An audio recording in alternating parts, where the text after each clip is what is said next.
저 오늘 아침 기적을 가져오는 믿음의 네 단계에 관해서 여러분과 함께 은혜를 나누고자 합니다.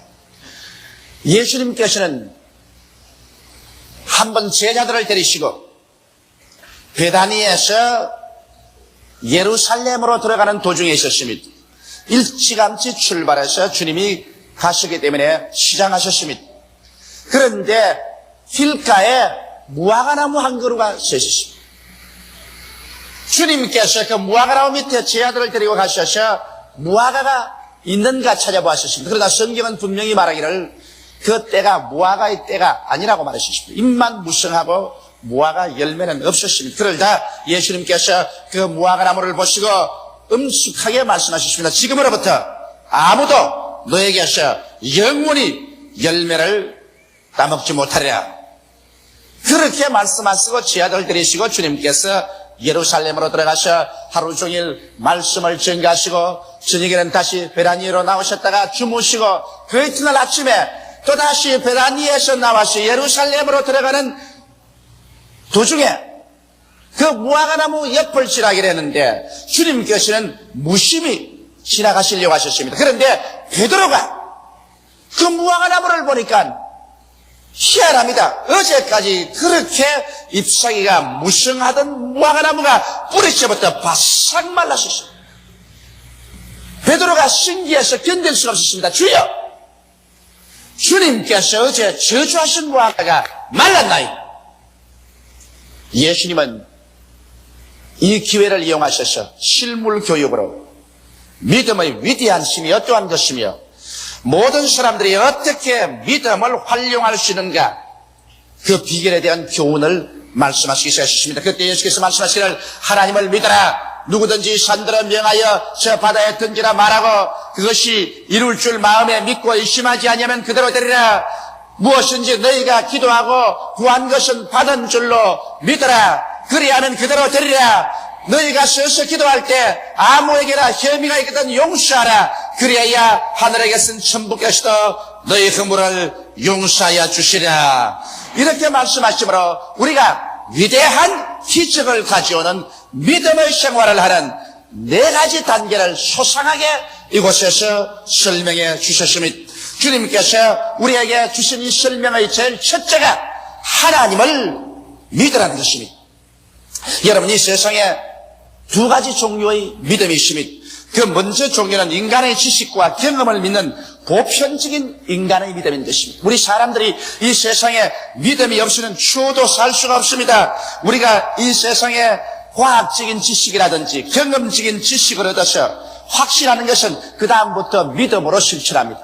이렇기 때문에 여러분, 우리는 약을 믿습니다. 약이라는 것은 제약회사에서 과학적으로 약을 만들어서 시험해보고 그것이 효과가 있다는 것을 증명을 했기 때문에 우리는 제약회사를 믿습니다. 일일이 약이 나올 때 우리 집에서 시험관을 가지고 와서 분석하고 증명하려고 하지 않습니다. 제약회사에서 좋다고 약을 지어 넣으면 우리는 약방에서 그것을 무조건 믿고서 그 약을 사 먹습니다. 의사들도 그렇습니다. 의과대학을 나오고 국가의사고시에 합격해서 의사로서 면허장을 얻은 사람은 우리가 의사의 기준을 믿고 우리의 가장 귀중한 생명을 그 손에 맡깁니다. 믿지 않고야 이러한 모험을 할 수가 없는 것입니다. 오늘날 전기도 그렇습니다. 전기도 우리가 믿음으로 말미암아 여러 가지 전기장치, 라디오, 텔레비전, 전신전화를 사용합니다. 자동차도 우리가 믿고서 타고서 왔다 갔다 하며 저 공중을 나르는 비행기, 인간으로서 하면 위험천만한 같지만은 그 비행기를 믿고 태평양을 건너고 태스양을 유유히 건너서 우리는 동서로 왕래하고 있는 것입니다. 오늘날 우편국을 믿고서 우리가 편지를 보내고 또 우리의 피땀 흘려 모은 재산을 은행을 믿고서 은행에게 내어 맡깁니다. 이와 같은 것은 여러분, 우리가 과학적으로 증명된 사실을 확증하고서 그 다음부터 믿음으로 해가는 것입니다. 우리가 이 세상의 모든 것을 다 의심한다면 우리는 세상에 살아갈 수가 없습니다. 또 우리 경험을 통해서 우리가 믿는 것은 해가 동해서 뜰 것을 경험적으로 믿습니다. 그리고 온대지방에서는 우리들은 추나 추동 사시절이 틀림없이 다가올 것을 알고서 경험적으로 이 사실이 확정되기 때문에 믿고서 그럴 거라 우리의 인생 생활을 해나가는 것입니다. 저녁 노을이 불고면 내일 날이 맑겠다고 우리는 믿습니다. 또 아침에 북새가 불고면 날이 흐리고 비가 오겠다고 우리는 경험적으로 알고 믿고서 그렇게 말합니다. 이와 같은 것은 우리가 인간의 지식과 인간의 경험에 입각한 보편적인 인간의 믿음인 것입니다. 이와 같은 믿음은 믿는 자라 믿지 않은 자라 누구든지 다 가질 수 있는 믿음인 것입니다. 그러나 이제 특수한 믿음, 예수께서 말씀하신 대로 하나님을 믿으라고 하시는데, 하나님을 믿는 믿음은 이제 일반적인 보편적인 믿음과는 틀립니다. 왜냐하면 믿음이라는 것은 먼저 알고 경험하고 믿는 것인데, 세상의 지식으로서는 하나님을 알 수도 없고 하나님을 경험할 수도 없기 때문에 하나님을 믿을 도리가 없습니다. 이렇기 때문에 세상 사람들은 하나님을 알지 못하고 하나님을 경험할 수 없으므로 하나님을 믿을 수가 없습니다. 주님께서 하나님을 믿으라고 말할 때는 세상의 지식이나 세상의 경험에 입각해서 믿으라는 것은 아닙니다. 하나님을 믿으려고 하면 여러분 세상 지식은 그 자리에서 일단 중지시켜야 됩니다. 세상의 경험도 일단 그것에 중지시켜야 됩니다. 하나님을 믿기 위해서는 우리는 새로운 지식을 알아야 되고 새로운 경험을 해야 되는 것입니다. 이것은 인간적인 지식이나 인간적인 경험이 도저히 미치지 못하는 새로운 지식을 얻어야 되고 새로운 경험을 얻어야 되는 것입니다. 그 지식과 경험이란 무엇일까요? 이것은 하나님을 알고 하나님을 경험하는 것이기 때문에 성경을 떠나서는 여러분 절대로 하나님을 알고 믿을 수도 없고 하나님을 경험할 수 없습니다. 그렇기 때문에 하나님을 알고 믿는다고 말하거들랑 그것은 성경 창세기부터 요한계시록 안에 있는 하나님에 대한 지식을 우리가 배우고 그것을 알고 그러고 난 다음 그 하나님의 지식에 입각해서 하나님을 믿고 하나님을 경험한다는 사실을 알아야만 되는 것입니다. 이렇기 때문에 성수를 떠나시는 여러분 하나님을 알 수가 절대로 없고 하나님을 모르면은 절대로 하나님을 믿을 수 없습니다. 모르는 것을 믿는다는 것은 있을 수가 없습니다. 이렇기 때문에 우리가 믿음을 얻으려면 하나님의 말씀을 들어야 되고 하나님 말씀을 읽어야 되고 하나님의 말씀을 공부하고 연구해서 그래서 말씀을 알고 깨달아야 믿을 수가 있는 것입니다. 하나님이 어떠하신 분에게 우리가 믿는다는 말인 것입니다. 그러고 난 다음에 예수 그리스도를 우리가 내 구주로 모셔드리게 되면 그때야 비로소 여러분과 나의 생활 속에 체험이 다가옵니다. 구원받은 체험이 다가오고 믿음, 소망, 사랑과 감격적인 은혜의 체험이 다가오므로 그 체험을 통해서 더욱 큰 믿음으로 들어갈 수 있는 것입니다. 이렇기 때문에 이것은 일반적인 보편적인 믿음이 아니라 특수한 믿음이요 특수한 체험입니다. 이것은 세상의 국민학교, 중학교, 고등학교, 대학교, 대학원 이 세상에서 얻은 지식에 입각해서 믿는 것이 아니라 이것은 특수하게 성경 말씀에 입각해서 성경을 통해서 깨달은 하나님의 지식, 하나님을 아는 것에 입각해서 우리가 믿는 것입니다. 이렇기 때문에 여러분 우리는 이와 같은 믿음에 서서 나아갈 때 기적적인 새로운 세계를 체험하게 되는 것입니다. 이 세상에 모든 것에는 기적이 없습니다. 이 세상에는 인간의 지식과 아는 것을 통해서 믿어 행하기 때문에 과학적이고 논리적이고 이성적인 것이지만은 우리가 하나님에 대한 믿음이라는 것은 성경을 통해서 하나님에 대한 지식을 알고 깨닫고 믿고 경험하기 때문에 하나님은 창조주이시므로 우리는 그 가운데서 놀라운 기적을 체험할 수가 있는 것입니다. 하나님의 뜻을 우리가 알아보면 여기에 놀라운 뜻들이 많습니다. 하나님은 예수를 보내셔서 우리를 구원하시기를 원하신다는 지식이 성경에 기록되어 있기 때문에 우리는 구원을 믿을 수 있고 구원을 받을 수 있습니다. 우리는 성경을 통해 하나님께서 여러분과 나를 치료하기를 원하신다는 지식을 얻을 수가 있습니다. 예수께서 우리 연약한 것을 친히 담당하시고 병을 짊어지고 가셨다는 지식이 여기에 있기 때문에 그것을 알고 우리는 예수 이름으로 병 나을 것을 믿고 기도할 수 있는 것입니다. 우리는 성경을 통해 하나님께서 원수 마귀의 권세를 철폐하시고 무장을 해외에 세제하시고 마귀를 주님께서 멸하셨다는 것을 기록해 놓았기 때문에 마귀의 회방에서 우리를 건져줄 것을 우리가 믿고서 하나님께 기도할 수 있습니다. 성경 말씀에 따라서 하나님께서는 여러분과 나의 저주와 모든 낭패와 실망을 예수께 담당시켰어요. 그리스도께서 우리를 위하여 저주를 받아 십자가에서 돌아가시고 저주를 청산했다는 것을 성경에 기록해 놓았기 때문에 우리가 여기에 대한 지식을 알고 이 사실을 믿고 우리의 환경에서 저주가 물러가고 아브라함의 축복이 임할 것을 주장할 수가 있는 것입니다. 성경에 보면 하나님께서 우리에게 위해서 예수님 사망과 음부를 철폐하시고 천당문을 열어놓았고 그 다음 새하늘과 새 땅과 새 예루살렘을 예비해 놓았다고 기록해 놓았기 때문에 우리는 그 말씀을 보고 그것을 알고 그것을 믿고 우리는 죽음 저 건너편에 새하늘과 새 땅과 새 예루살렘 영원 무궁신천 신지가 기다리고 있을 것을 우리는 알고 믿을 수가 있는 것입니다. 그렇기 때문에 말씀을 떠난 믿음이라는 것은 이야말로 샤머니즘이요, 말씀을 떠난 기적을 기대한다는 것은 이야말로 신비주의인 것입니다. 우리는 말씀에 서서 그래서 하나님을 알고 믿고서 나갈 때 이것은 하나님의 역사를 여러분과 나의 생애 속에 체험해서 주의 위대한 기적을 얻을 수 있습니다. 그렇기 때문에 예수님께서는 우리 보고 하나님을 믿으라 이렇게 말씀하신 것입니다. 둘째로 주님께서는 제 아들에게 말씀하시기를 이 산들을 들리어 바다에 던지우라 하며 그것이 이룰 줄 마음에 믿고 의심하지 아니하면 그대로 되리라고 말씀한 것입니다. 여기에서 우리 주님께서는 말의 위대한 능력에 관해서 말씀하고 있는 것입니다. 여러분, 예수께서 이 산들을 명하여 바다에 던지라고 했는데 이것은 이미 심장한 비유를 가지고 말씀한 것입니다. 우리 한국같이 산이 많은 나라에 그만 온 한국산 다 태평양 바다로 가서 떨어지라 하면 좋겠는데 주님이 말씀하신 것은 그것보다 내면적인 의미인 여러분과 나에게 다가오는 악한 원수 마귀가 가져온 문제들의 태산을 향해서 명령하라는 것입니다.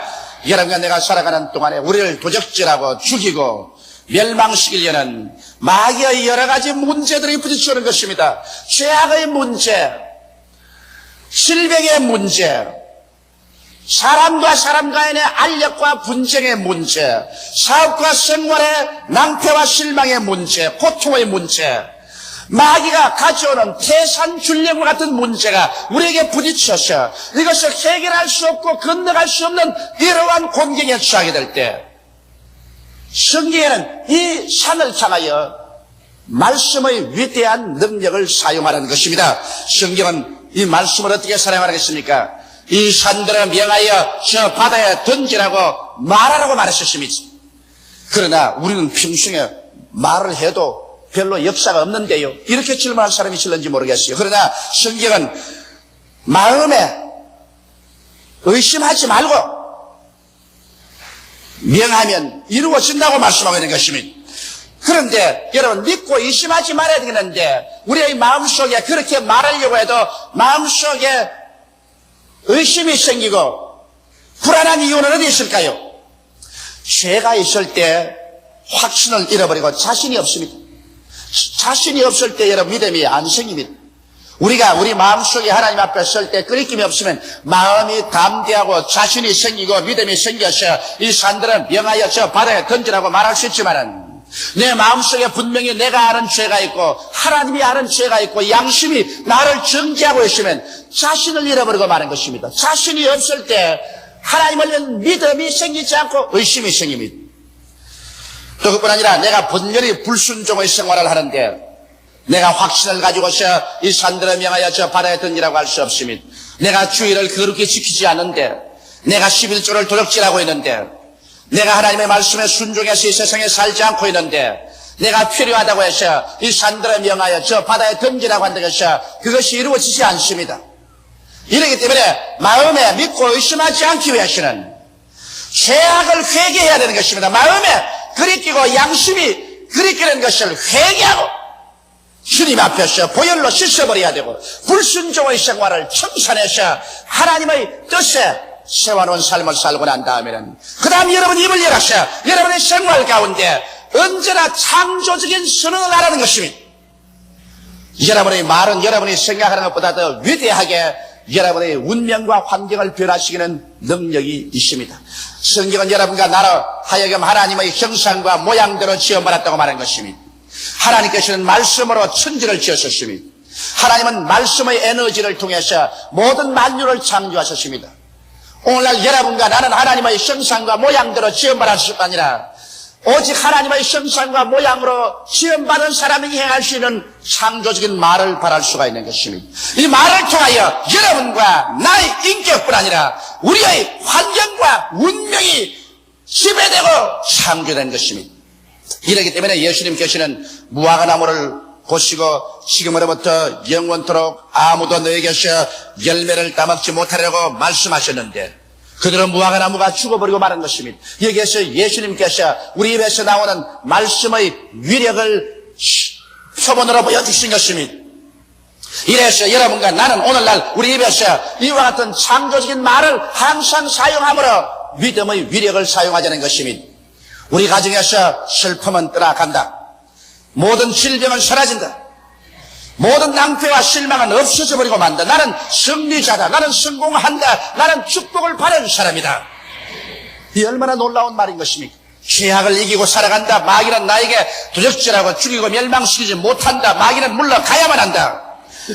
질병에서 나는 건강하고 보호를 받는다. 올해는 나는 축복을 받고 있다. 나는 영생을 얻은 사람이다. 문제는 해결된다. 절망은 사라진다. 실패는 없어진다. 이와 같은 말들이 얼마나 위대한 힘을 발휘하셔 부정적인 세력을 뿌리쳐 봐버리고 여러분을 승리의 단계에 얹어놓는지 형언할 수 없는 위력이 있습니다. 그러나 이 말을 사용할 줄 모르고 나는 못해요, 나는 안 돼요, 나는 할 수 없어요, 우리는 망해요, 우리는 이젠 죽었어요, 나는 이 병들어 죽을 거예요, 나는 사업에도 다 낭패였어요, 나는 낙제생이요, 나는 패배자요, 모든 것이 끝장났어요. 이러한 말을 할 때 그 말이 그 인생을 완전히 무화과나무 잎이 말라버리듯이 말라버리게 만들어지고 사망과 절망을 가져온다는 것을 알아야 되는 것입니다. 이러므로 예수께서 우리에게 가르친 이 말씀에 주님께서 진실로란 말을 붙였습니다. 내가 참말을 말하고 거짓말을 하지 않는 것입니다. 그렇기 때문에 너희 입술에 말을 가지고서 너희 살리기도 하고 죽이기도 한다는 사실을 알라는 것입니다. 이러므로 오늘 이 시간부터 여러분 우리는 긍정적으로 말하십시다. 그럴 때 하나님께서는 우리의 말을 따라서 하나님의 능력으로 나타나기 시작하는 것입니다. 그리고 이와 같이 긍정적인 말을 하면서 그 말이 이루어질 것을 우리가 기대하고 살아나갈 때 하나님께서는 그 기대를 쫓아서 우리가 상상할 수 없는 위대한 능력을 나타내는 것입니다. 성경에는 죽고 사는 권세가 혀에 있다고 말했었습니다. 우리 입에서 한 말로 우리가 묶이며 입에서 한 말로 우리가 사로잡힌다고 말했었습니다. 이러므로 예수께서 가르친 믿음의 둘째 단계인 긍정적인 말로서 믿음으로 의심하지 않고 늘 말하는 습관을 우리 생활에 붙이게 되시기를 주의 이름으로 축원합니다. 셋째로 주님께서는 무엇이든지 기도하고 구하는 것은 받은 줄로 믿으라. 그리하면 그대로 되리라고 말하는 것입니다. 여러분, 기도하고 구한다는 것은 마음의 뜨거운 소원인 것입니다. 마음의 뜨거운 소원을 가지고서 우리 하나님 앞에서 부르짖어 기도할 때 얼마까지 기도해야 되겠는가? 여러분은 기도를 많이 하는 경험이 있겠습니다. 여러분이 기도를 할 때 이것이 반드시 응답을 받는다는 그와 같은 단계까지 기도하려면 얼마나 해야 될까요? 이 성경은 거기에 대한 것을 우리에게 완전히 보여주고 있습니다. 무엇이든지 소원하고 기도하는 것은 마음속에 성령의 도우심으로 말미암아 이 기도가 이루어졌다는 확신이 생길 때까지 기도하는 것입니다. 기도하고 구한 것은 받은 줄로 믿어라. 받은 줄로 믿어지는 그와 같은 확신이 마음속에 생길 때까지 기도하는 것입니다. 그래서 기도하고 난 다음 성령으로 말미암아 신기하게 마음의 평안이 우리의 심령을 점령하고 그러고 난 다음 갑자기 우리의 마음속에 눈에 아무 증거 안 보이고 귀에는 아무 소리 안 들리고 손에는 잡히는 건 없는데도 불구하고 기도가 응답받았다는 확실히 마음에 줄기차게 채워줍니다. 아마 이런 체험을 오늘 제 설교는 여러분들이 한두 번은 다 해보셨을 것입니다. 저는 이 사실 이런 체험을 너무나 많이 하기 때문에 잘 알고 있습니다. 저는 금년도에 들어와서 하나님 앞에 엎드려 기도할 때 하나님이여 금년도 우리 교회 2만 구역에 35만 성도에 도달하게 하여 주시옵소서. 입에서 기도가 나오자마자 즉시로 하나님의 성령께서 내 믿음대로 될지어다고 말씀하십니다. 내 마음속에 이미 이루어진 모습이 확실히 보이는 것 같고 마음속에 확 들어차고 마음에 평안이 넘칩니다. 그러니까 더 기도할 수가 없어요. 이미 하나님께서 응답을 해주셨는데 내가 또 강구할 수가 없어서 이제는 감사밖에 없습니다. 하나님이 이루어 주셨으니 감사합니다. 이미 마음속에 평안이 오고 없는 것이 있는 것 같이 느껴지고 주님께서 축복을 해주셨으니 이제는 감사밖에 더 있을 것이 없습니다. 이러므로 여러분께서 무엇이든지 기도하거든 받은 줄로 마음속에 확신이 될 때까지 기도하고 확신이 오거들랑 그때부터는 감사하고 긍정적으로 선언하게 되시기를 주의 이름으로 축원합니다. 넷째, 이것은 대단히 중요한 것입니다. 우리의 믿음의 생활, 기적을 가져오는 신앙생활에서 아주 중요한 것입니다. 이것은 서서 기도할 때 아무에게나 혐의가 있거든 용서하라. 그래야 하늘에 계신 천부께서도 너희 허물을 용서해 주시라 했었습니다. 우리 하나님께서는 여러분 우리가 이웃에게 마음에 혐의와 원한을 품고 있으면 하나님은 역사하지 않습니다. 왜냐하면 하나님은 사랑이시기 때문에 우리의 마음속에 미움이나 분노를 갖고 있으면 이것은 어떠한 상황에도 하나님께서 응답할 수 없습니다. 왜냐하면 우리는 하나님 앞에서 우리의 한없이 큰 죄를 용서받았었습니다. 그러므로 하나님께서 이 죄악을 탕감해 주셨는데 이제 우리에게 죄 지은 자에게 우리가 그 죄를 탕감해 주지 아니하면 여러분과 나를 하나님은 옥졸에 갖다 붙이시는 것입니다. 그 옥졸은 무엇이냐? 바로 마귀, 질병, 저주, 고통, 괴로움 같은 옥졸에 갖다 하나님 붙여버리는 것입니다. 성경이 그렇게 말하고 있습니다. 현대판으로 설명하면 성경에 마태복음 18장에 보면은 한 사람이 임금에게 빚을 졌는데 얼마나 빚을 졌냐? 100억을 빚을 졌습니다. 우리 한국 돈 100억.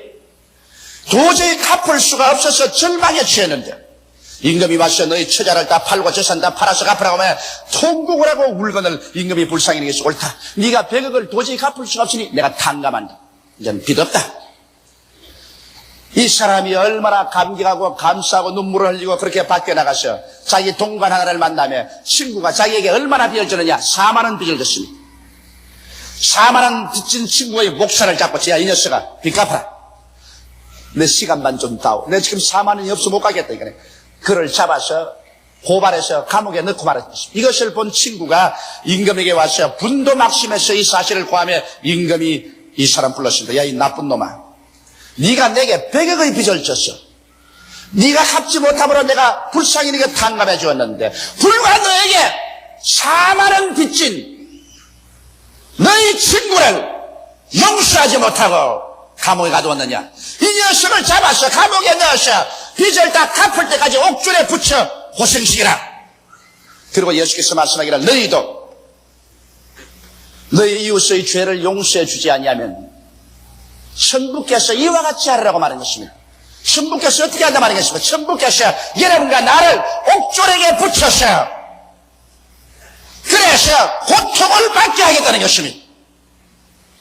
오늘 수많은 고통이 용서해 주지 못함으로 합니다. 남편이 아내를 용서해 주지 못함으로 아내가 남편을 용서해 주지 못함으로 그 가정에 남편이 옥졸에 붙이고 아내가 옥졸에 붙여서 그래서 그 빚으로 말미암아 고통을 당합니다. 질병이 다가오기도 하고 풍랑이 다가오고 사업에 실패하고 인간관계 속에서 낭패와 실망이 다가옵니다. 이것은 옥졸에 붙어서 지금 고문을 당하고 있는 것입니다. 여러분 우리 교회에 와서도 우리 교회 형제끼리 서로 사랑하지 못하고 교회 형제끼리 서로 용서하지 못함으로 말미암아 하나님께서 여러분과 나를 옥졸에 붙여놓으면 우리의 마음속에 평안이 없습니다. 늘 교회 와서 하나님을 예배하면서도 마음에 기쁨이 없고 평안이 없고 즐거움이 없습니다. 믿음이 자라지 않습니다. 우리가 물론 이 세상에서 사회생활을 하면서 인간으로서 도저히 용서할 수 없는 사람이 있습니다. 저런 인간을 용서할 수가 있느냐?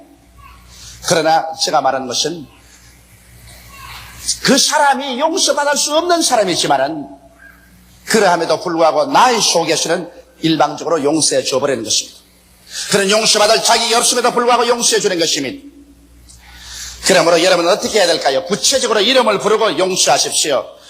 그리고 도저히 용서할 수 없는 사람에게는 하나님이여 저 사람 용서받을 자격이 없지만은 나는 일방적으로 용서합니다.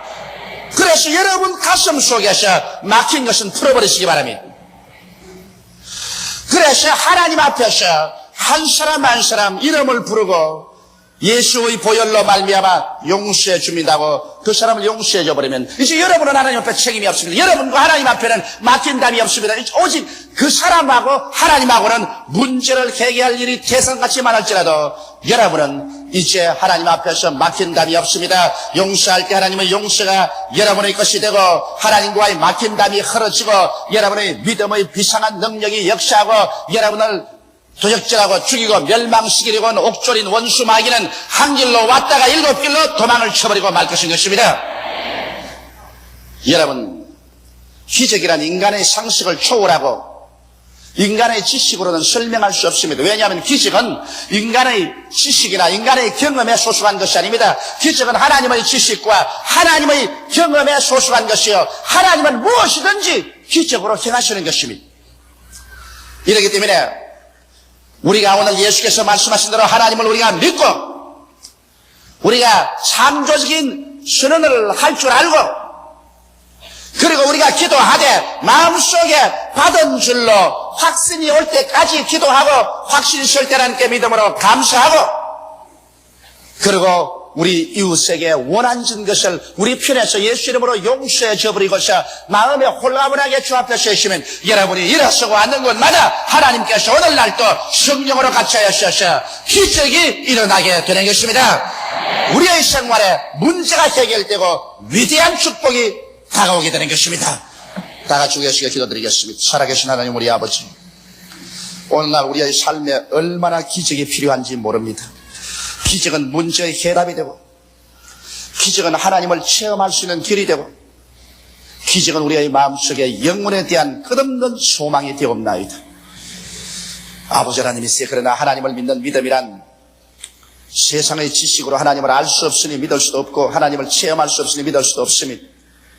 하나님을 믿는 믿음은 오직 성경을 통하여 하나님을 알고 깨닫고 그리고 믿을 수가 있으며 예수를 구주로 모시고 하나님을 체험하고 더욱 믿을 수가 있사오니 우리의 신앙이 성서 중심이 되게 도와주시옵시고 예수 중심이 되게 도와주시옵시고 그리고 우리의 믿음이 하나님의 기적을 우리의 생활 속에 가져오게 하여 주옵소서. 예수님 이름 받들어 기도하옵나이다. 아멘.